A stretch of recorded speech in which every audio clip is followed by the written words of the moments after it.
Nakalabas na mula sa PNP General Hospital si dating Public Works and Highway Secretary Manuel Bonoan na tumaas ang kanyang blood pressure. Agad din siyang hinatid kanina sa Sandigan Bayan para sa return of warrant. Yan ang umaarangkadang balita ni Willie Delgado Jr. Iprinisinta na sa Sandigan Bayan si dating DPWH Secretary Manuel Bonoan. Ito'y nang makalabas na siya mula sa PNP General Hospital.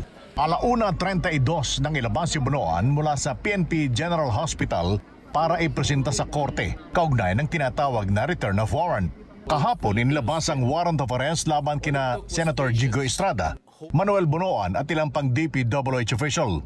Ididiretso si Bonoan sa CIDG para sumuko pero matapos ang pagproseso sa kanya, nakaramdam si Bonoan ng pagtaas ng blood pressure na umabot sa 192/100.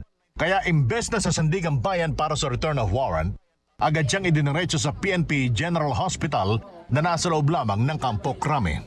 Sabi ni Police Colonel Dr. Cleto Manongas, Direktor ng PNP General Hospital, nasa normal na ang BP ni Bonoan na nasa 130/70. Binigyan na din ng clearance si Bonoan na fit to stand trial.